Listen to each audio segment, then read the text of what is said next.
The thermometer read 103.2. I pressed it against Olive's forehead one more time, praying for a different number. Same result.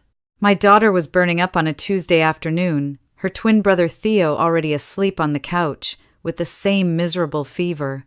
And my husband Drew was somewhere over Nebraska on a flight to Denver. Mommy, my ears hurt. Olive buried her face into my neck. Her skin was so hot it startled me. I know, sweetheart. We're going to see a doctor right now. This was not supposed to happen. Not like this. Drew handled all of their medical appointments. Every single one since they were born. He scheduled the checkups, drove them to the pediatrician, filled out the forms, picked up the prescriptions. He was meticulous about it in a way I'd always found endearing, if a little excessive. I used to joke that he treated their wellness visits like board meetings. He'd come home with typed notes. Actual, typed notes on what Dr. Ferris had said about their growth percentiles. I called Drew from the car, straight to voicemail. I texted him. Twins are sick, both fevers over 103, taking them to Dr. Ferris. His reply came fast. Don't go to Ferris, take them to CityMed Urgent Care on Hawthorne. Faster. Less wait. I'll call ahead. Something about the text felt strange. Not the words exactly, but the urgency underneath them. The way he steered me away from their actual pediatrician, as if it mattered which doctor looked in their ears. I ignored him. Dr. Ferris had known the twins since their first week of life. His office was 10 minutes away.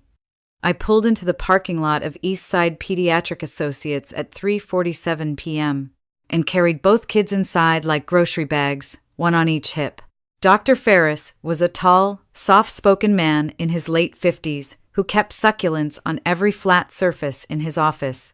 He'd been practicing in Portland for 30 years. He examined both twins with gentle hands, diagnosed bilateral ear infections, prescribed amoxicillin, and told me they'd feel like new humans by Thursday.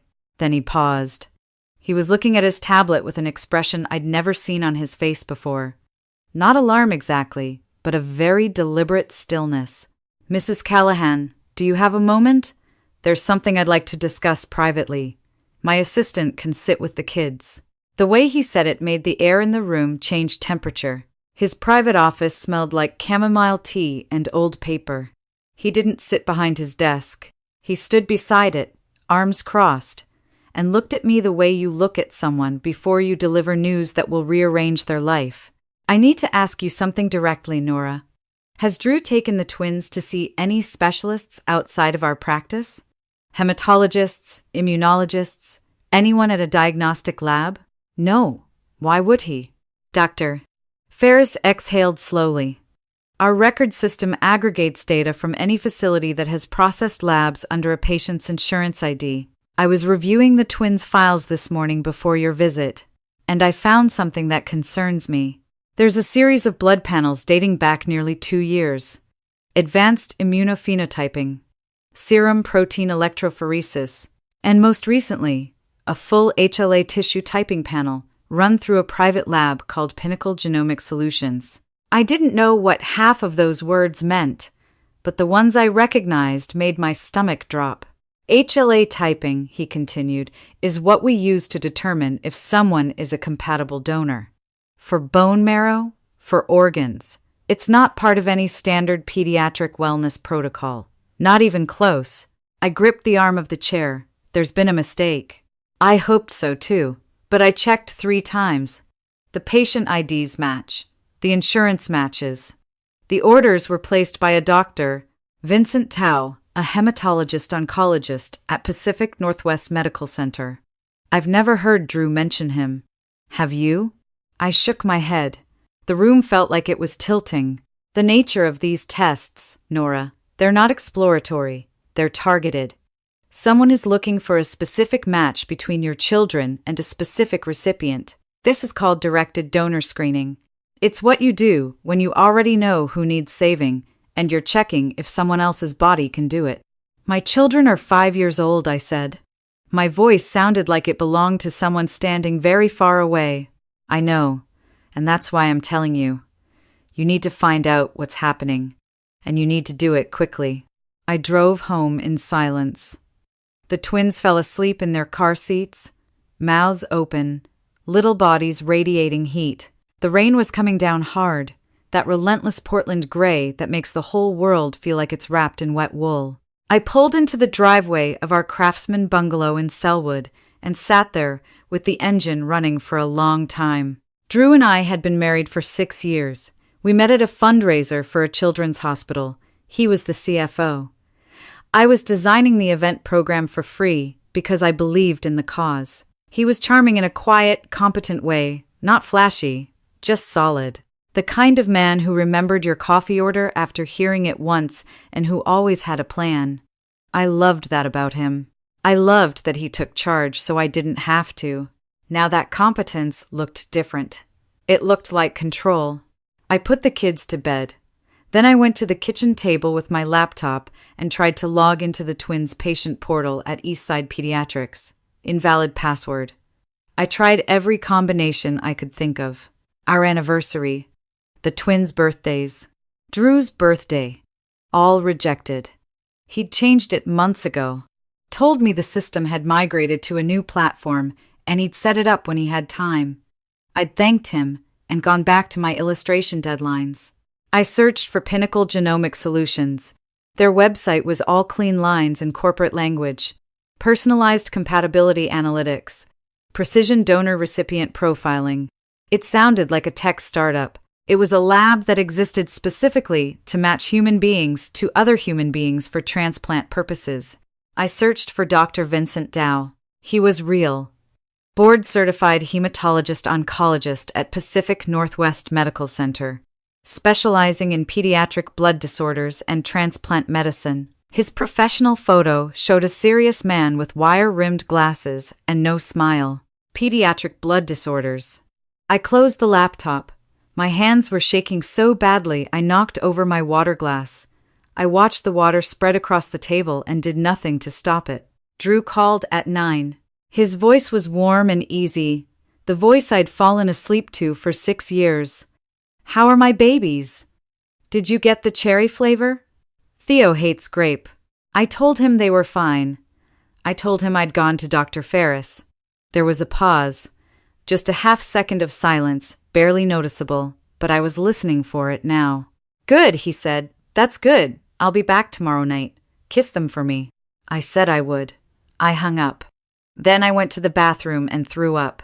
The next morning, while the twins watched cartoons still glassy-eyed with fever, I called my college roommate Dana. Dana was a family law paralegal in Seattle. I told her everything Dr. Ferris had said. She was quiet for 10 seconds.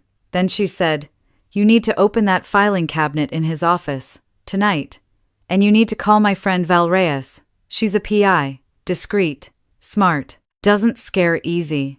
Drew's home office was a converted sunroom at the back of the house.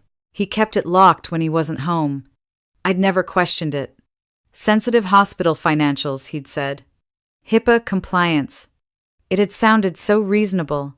I called a locksmith, told him I'd locked myself out of a cabinet. He came, opened it in 40 seconds, and left with a $50 tip and no questions. The cabinet had 4 drawers. The top 3 were exactly what you'd expect from a hospital administrator. Budget reports, insurance audits, compliance paperwork. The bottom drawer was different. It was heavier, packed tight with hanging folders and colored tabs. The first was labeled LPC Trust. Inside were bank statements from an institution I'd never heard of. Columbia River Private Bank. The account was in the name of the LPC Irrevocable Trust. Andrew Callahan, trustee. Monthly transfers of $400 to an account held by someone named Sierra Pena. Quarterly transfers of $1,500. Annual lump sums of $3,000. The trust had been active for over 8 years. Before we even met. Behind the bank records were medical files, not for our twins. For a boy named Mateo James Pena. Date of birth put him at 9 years old. The reports were from Pacific Northwest Medical Center Dr. Vincent Dow's practice. The diagnosis written across every page in clinical shorthand was aplastic anemia, severe. I didn't need a medical degree to understand the charts. Mateo's bone marrow was failing. His body wasn't producing enough blood cells. The treatment notes described transfusions, medications, partial responses, relapses, and a recurring note at the bottom of every quarterly review: allogeneic hematopoietic stem cell transplant remains the definitive treatment. Sibling donor match strongly preferred. Sibling. Beneath the medical files was an HLA report. I recognized it now. At the bottom, in a section titled Cross-Reference Analysis, comparative HLA typing indicates a 9 out of 10 antigen match between donor OC and recipient MJP. A secondary panel confirms a 10 out of 10 match between donor TC and recipient MJP. Recommend proceeding to confirmatory testing and donor health clearance at earliest clinically appropriate window. OC. Olive Callahan. TC. Theo Callahan. MJP. Mateo James Pena. I found the photograph at the very bottom of the drawer. Drew, years younger, standing on the steps of what looked like a university building, his arm around a woman with dark eyes and a wide, defiant smile. She was holding a baby in a blue blanket. On the back, in Drew's handwriting, Sierra and Mateo, 3 weeks old. I will make this right. I sat on the floor of his office for a very long time. The sound of cartoon laughter drifted down the hallway like a transmission from another universe. Val Reyes had the energy of someone who drank 5 espressos before breakfast and found most human behavior predictable.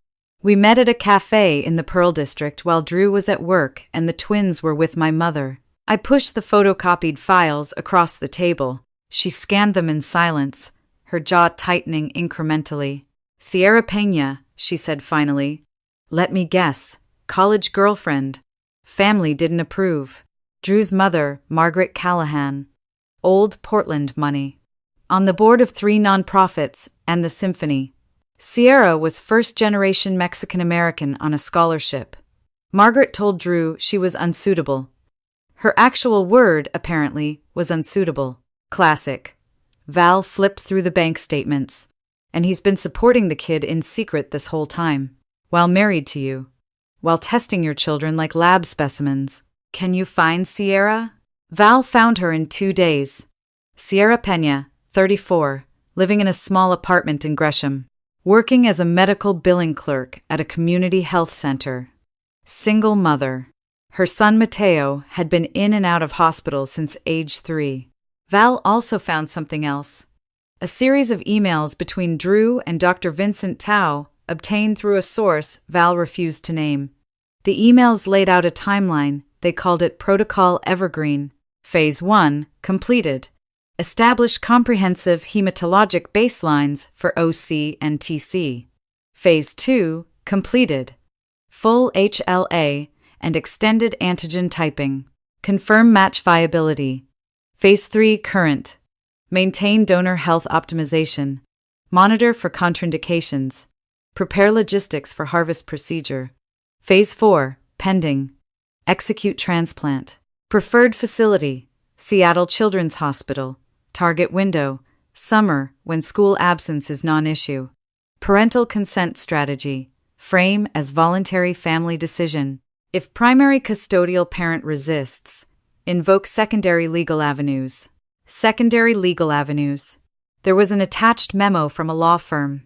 It analyzed the enforceability of a specific clause in our prenuptial agreement, a clause I barely remembered signing.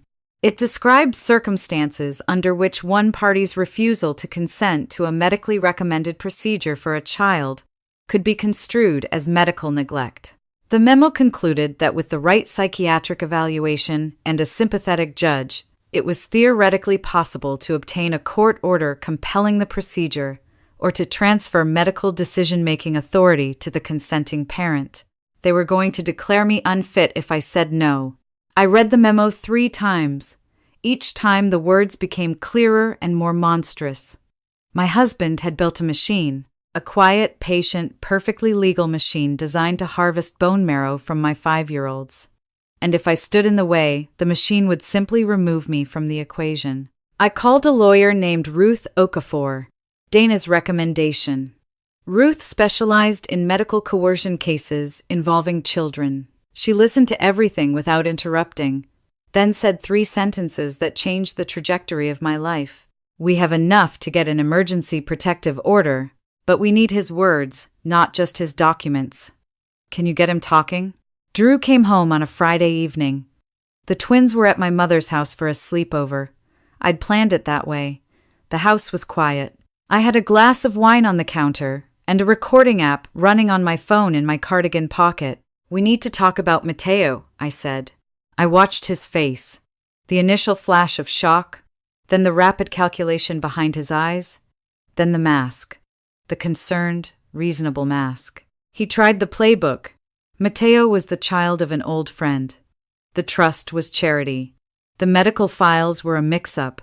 The HLA testing was advanced wellness screening he'd paid for out of pocket as a gift. I let him talk. Then I played my card. "I heard you on the phone last week, Drew. In the garage. You were talking to Dr. Dow about the harvest window. You said Theo was the stronger match. You said you needed to accelerate because Mateo's counts were crashing. You said, and I'm quoting you, 'She doesn't need to know until it's done. They'll be under anesthesia. I'll handle the consent forms.'" The mask crumbled. What replaced it wasn't anger. It was something worse. It was exhaustion. The exhaustion of a man who had been carrying a terrible weight and was almost relieved to set it down. He told me everything.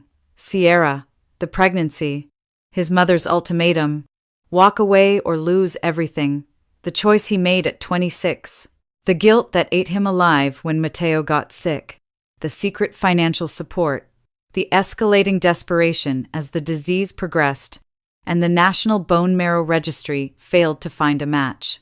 "They're his siblings, Nora," he said, and for the first time, his voice cracked. "It's a bone marrow donation, a needle in the hip. They'll be sore for a week, and Mateo gets to live. How is that not worth it? How can you look at a dying 9-year-old and say no?" "Because you didn't ask me," I said. "Because you didn't tell me he existed. Because you built our entire marriage on a lie, and then you plan to use our children's bodies, without my knowledge or consent. Because the documents in your filing cabinet include a strategy to have me declared mentally unfit if I refused. That's not love, Drew. That's not fatherhood. That's predation." He flinched at the word, but he didn't deny it. I took the twins to my mother's house that night. My mother, Caroline, a retired school principal with a spine made of rebar, took one look at my face and asked no questions. She made up the guest room, locked the doors, and sat with me at the kitchen table until 2 a.m. while I told her everything. She cried once, briefly, when I described the Protocol Evergreen document. Then she dried her eyes and said, "We're going to destroy him." Ruth Okafor filed the emergency motion at 9 the next morning. The evidence was overwhelming. The financial records, the medical files, the Protocol Evergreen timeline, the recording from our kitchen where Drew explicitly described planning a medical procedure on our children without my consent, the memo from his lawyers analyzing how to override my parental rights. Drew's legal team, a 3-partner firm that his mother Margaret kept on retainer, fought back viciously. They painted me as an unstable woman in the grip of postpartum anxiety. They argued that bone marrow donation was a minimally invasive procedure, and that my refusal constituted medical neglect of a half-sibling with a terminal illness. Ruth dismantled them. She brought in Dr. Ferris, who testified about the unauthorized testing and the ethical violations. She brought in a pediatric ethicist from OHSU who stated unequivocally that no legitimate medical institution would perform a bone marrow harvest on a 5-year-old without fully informed consent from both legal guardians. She introduced the Protocol Evergreen document line by line, reading aloud the phrases donor health optimization and parental consent strategy and secondary legal avenues while the judge's face grew progressively stonier. And then she called Sierra Peña. Sierra walked into the courtroom looking like she hadn't slept in a month. She was thin, her eyes hollow. She sat in the witness chair and told the judge she had believed Drew when he said the donors were adult volunteers from a registry. She said she had never known the donors were his other children. She said she had never consented to using 5-year-olds. She looked at Drew across the courtroom. Her voice was barely a whisper. You told me they were strangers who wanted to help. You told me it was arranged through the hospital. I would never have agreed to this. They're children, Drew. They're babies. Drew stared straight ahead. His jaw was locked. His mother, seated in the gallery in a charcoal Chanel suit, looked like she was watching her empire burn. Judge Watanabe issued her ruling at 4:17 p.m. on a Thursday. Full temporary custody to me. Restraining order against Drew. All joint assets frozen. Passports for the children surrendered. A formal referral to the Multnomah County District Attorney for investigation of conspiracy, fraud, and attempted medical coercion of minors. Drew took a plea deal 3 months later. 2 felony counts of fraud. 1 count of conspiracy. No prison time, but a permanent felony record. 5 years of supervised probation, and his name on a child endangerment registry. His hospital fired him the same week. Margaret Callahan resigned from her nonprofit boards before they could remove her. The divorce was finalized in the spring. The prenuptial clause about medical neglect was thrown out. I received the house, full custody, and a settlement that was modest by Callahan family standards but enough for the twins and me to live without fear. Drew was granted supervised visitation twice a month. He used it once. The supervisor's report said he spent the hour on his phone. In July, I received a letter. No return address. Inside was a single page, handwritten. Nora. I don't know if you'll read this. I wouldn't blame you if you tore it up. I'm writing because Mateo found a donor. A real one. A 22-year-old college student in Michigan who joined the registry after her roommate was diagnosed with lymphoma. A perfect match. The transplant was last month. He's still in isolation, but his counts are climbing. His doctor used the word hopeful for the first time in 4 years. I think about your kids every day. I think about what almost happened to them because I was too desperate and too trusting and too broken to see what Drew was really doing. I'm sorry. Not just to you, but for every lie I believed because I needed it to be true. I hope Olive and Theo never know any of this. I hope they're loud and messy and wild and completely boringly healthy. Sierra. I read it at the kitchen table while the twins argued over who got the blue cup. I folded it carefully and put it in a drawer I knew I wouldn't open again for a long time. That September, my mother hosted a Sunday dinner. Olive helped her make cornbread. Theo tried to feed the cat an entire stick of butter. The house smelled like roasted chicken and the particular kind of chaos that only happens when a 5-year-old discovers a whisk. My mother caught my eye across the kitchen. She didn't say anything. She didn't need to. We both knew what we'd come through. The silence between us held everything. The terror, the fury, the grief for the marriage I thought I'd had. And beneath all of it, a gratitude so fierce it hurt. After dinner, I took the twins to the park down the street. The leaves were turning, that electric Pacific Northwest gold that makes you believe the world is briefly on fire in the best possible way. Olive was hanging upside down from the monkey bars, her hair sweeping the wood chips. Theo was building what he called a dinosaur hospital in the sandbox, which appeared to involve burying a toy T-Rex up to its neck and performing surgery with a stick. A woman on the next bench smiled at me. Twins? Brave woman. I watched my children. Whole, healthy, oblivious, their bodies entirely their own. Not mapped, not cataloged, not assigned a value in someone else's desperate equation. Yeah, I said. I got lucky.